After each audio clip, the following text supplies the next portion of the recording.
السلام علیکم پیارے دوستو، آج ہم بات کریں گے ایک شرابی کے بارے میں۔ جی ہاں دوستو، شرابی پر اللہ کی رحمت۔ ایک ایسے شرابی شخص کے بارے میں کہ جس کے مرنے کے بعد کوئی بھی اس کا جنازہ پڑھنے کو تیار نہیں تھا۔ دوستو، ایک شخص تھا جس کا جنازہ صبح سے اس کے آنگن میں پڑا ہوا تھا۔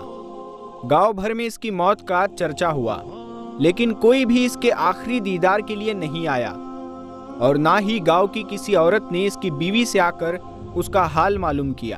دن مکمل گزر گیا اور پھر جنازہ لے کر جانے کا وقت آیا اور ایک اور انہونی ہو گئی۔ آخر یہ سب کیا ماجرا تھا؟ آئیے سبق دینے والے اس واقعے کے بارے میں ہم جان لیتے ہیں۔ تو دوستو، ویڈیو میں آگے بڑھنے سے پہلے بس آپ اس ویڈیو کو ایک لائک کریں۔ تو چلیے ویڈیو شروع کرتے ہیں۔ ایک روایت ہے کہ برسوں پہلے کسی گاؤں میں ایک شخص اپنے خاندان سمیت رہا کرتا تھا۔ وہ بہت ہی برا انسان تھا، ہر وقت شراب کے نشے میں دھت رہتا تھا۔ گاؤں کا کوئی بھی شخص اس کو پسند نہیں کرتا تھا۔ وہ شخص محنت مزدوری کر کے جو کچھ بھی کماتا، اس کا زیادہ تر اپنی شراب پینے کی عادت پر ہی لگا دیتا۔ اس کے ساتھ ساتھ اس کے بیوی بچے بھی مفلسی کی زندگی گزار رہے تھے۔ وقت گزرتا جا رہا تھا اور اس آدمی کے جسم میں شراب خون کی جگہ لے رہی تھی۔ وہ اپنے خاندان کے لیے جس قدر محنت کرتا جا رہا تھا، اسی قدر اس کی صحت خراب ہوتی جا رہی تھی۔ جیسے کہ اس کو گاؤں والے بالکل پسند نہیں کرتے تھے، اسی وجہ سے اسے کوئی بھی اپنے یہاں مزدوری کا کام نہیں دیتا تھا۔ ہمیشہ ہی اسے کام کے لیے کسی دوسرے گاؤں کی طرف جانا پڑتا تھا۔ اس کی بیوی کچھ نہ کچھ سلائی وغیرہ کر کے اس کا ہاتھ بٹاتی تھی، لیکن اب وہ بہت زیادہ بیمار رہنے لگا اور ایک دن ایسا آیا کہ وہ بیچارہ مر گیا۔ اس کی میت اس کے آنگن میں رکھی ہوئی تھی۔ اس شخص کے بچے اور اس کی بیوی اس کے پاس بیٹھے اپنے آخری سہارے کو حسرت بھری نگاہوں سے دیکھ رہے تھے۔ کچھ بھی ہو، بچوں کے لیے ان کا باپ دنیا کا سب سے اہم شخص ہوتا ہے، لیکن اس سے بھی بڑھ کر تکلیف دینے والی بات یہ تھی کہ گاؤں میں ہر گھر کو پتہ چل چکا تھا کہ اس آدمی کی موت ہو گئی ہے، لیکن کوئی بھی اس کے گھر نہیں آیا، اور اس کی وجہ یہ تھی کہ اس کے شراب پینے کی عادت۔ گاؤں کے لوگ اس سے نفرت کرتے تھے، لہٰذا اس کی بیوی کو ہی اب آخری رسم کی ذمہ داری اٹھانی تھی۔ وہ نیک عورت اپنے معصوم بچوں کو اپنے باپ کی میت کے پاس بٹھا کر بازار گئی، اس کے لیے کفن خریدا اور ایک غسل دینے والے شخص کو بلا لائی جو اسے غسل دے سکے، اور گاؤں کے قبرستان میں جا کر اس نے قبر کھودنے والے شخص سے اس کی قبر کو تیار کرنے کے لیے بھی کہا۔ اس کے بعد وہ گھر واپس آ گئی۔ اس کے بچے غم اور پریشانی کے عالم میں ماں سے لپٹ کر رونے لگے، اور ایک بار پھر ان کا گھر رونے دھونے کی آوازوں سے بھر گیا۔ اس کے بعد میت کو غسل دیا گیا، جبکہ شام ڈھلنے کو تھی اور مغرب کا وقت قریب تھا۔ مغرب کی نماز کے بعد اس کا جنازہ لے کر جانا تھا، لیکن گاؤں کا کوئی بھی آدمی اس کا جنازہ اٹھانے کے لیے نہیں آیا۔ اس عورت نے کئی گھروں میں جا کر جنازے کے لیے منت کی، ان سے گڑ گڑائی، لیکن کسی کے دل میں انسانیت نہیں جاگی۔ آخرکار اس عورت نے جو پونجی جمع کر رکھی تھی، اس میں سے 2 مزدور منگوائے، جنہیں جنازہ قبرستان تک لے جانے کے لیے تیار کیا، اور اس طرح اب اس آدمی کا جنازہ قبرستان پہنچ گیا۔ لیکن قبرستان میں اس آدمی کی میت کا منظر رلا دینے والا تھا۔ ایک اکیلی عورت میت کے پاس کھڑی تھی، انتظار کر رہی تھی کہ کوئی آئے گا اور اس کا جنازہ پڑھائے گا۔ رات کا اندھیرا بڑھتا جا رہا تھا۔ قبرستان کے قریب ہی ایک پہاڑی تھی جس پر ایک بزرگ رہا کرتے تھے۔ وہ اللہ کے نیک بندے اور ولی تھے۔ گاؤں کے سبھی لوگ ان سے نصیحت لیا کرتے تھے اور انہیں اپنا پیر اور مرشد مانتے تھے۔ وہ بزرگ شخص آج تک اس پہاڑی سے نیچے کبھی نہیں اترے تھے، لیکن آج انہوں نے پہاڑی کے کنارے پر کھڑے ہو کر قبرستان میں دیکھا اور وہاں ایک عورت کو میت کے پاس کھڑا پایا، تو وہ تیزی سے پہاڑی سے نیچے اترے۔ یہ ایک غیر معمولی بات تھی، کیونکہ انہوں نے آج سے پہلے کبھی ایسا نہیں کیا تھا۔ ان کے نیچے آنے کی خبر پورے گاؤں میں پھیل گئی۔ اور دیکھتے ہی دیکھتے سارا کا سارا گاؤں قبرستان پہنچ گیا۔ انہوں نے میت کے پاس پہنچ کر اس کی بیوی سے کہا کہ بیٹی تم فکر مت کرو، اس کا جنازہ میں خود پڑھاؤں گا۔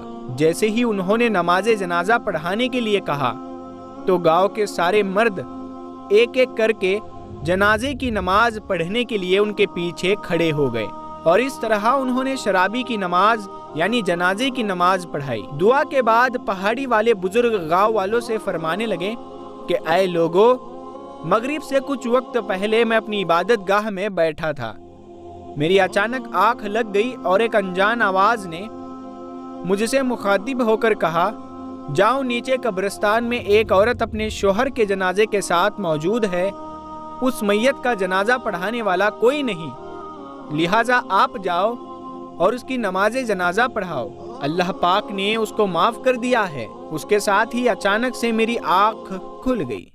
پہاڑی کے کنارے پر کھڑے ہو کر جب میں نے قبرستان میں دیکھا تو وہی منظر پایا، اسی لیے میں اس کام کے لیے خود نیچے اترا ہوں۔ اس کے بعد انہوں نے اس کی بیوی کی طرف متوجہ ہو کر پوچھا، اے نیک عورت، تو مجھے یہ بتا کہ یہ شخص ایسا کون سا کام کرتا تھا جس کی وجہ سے اس پر ایسا زبردست اللہ کی رحمت نازل ہوئی؟ وہ عورت کہنے لگی، حضرت یہ تو ہر وقت شراب پیتا رہتا، دن بھر شراب خانے میں بیٹھا رہتا، لیکن 3 کام ایسے تھے جو یہ ضرور کیا کرتا تھا۔ ان میں پہلا یہ کہ میرا شوہر ہر رات شراب کے نشے میں رہتا تھا اور اسی حالت میں سو جاتا، لیکن جیسے ہی صبح اس کی آنکھ کھلتی وہ نماز ادا کیا کرتا تھا۔ اس کی دوسری اچھی بات یہ تھی کہ اس نے اپنے بچوں کے ساتھ ہمیشہ 2 یتیم بچوں کی پرورش کی۔ ہماری 4 اولاد میں سے 2 بچے ہمارے ہیں جبکہ 2 بچے یتیم ہیں۔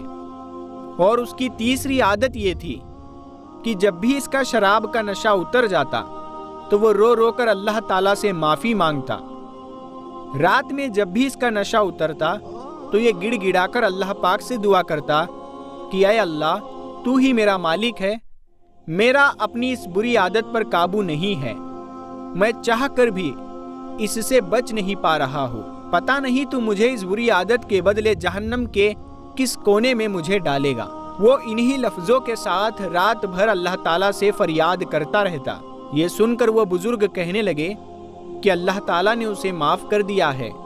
اس کے بعد سب گاؤں والوں نے مل کر اسے دفن کیا۔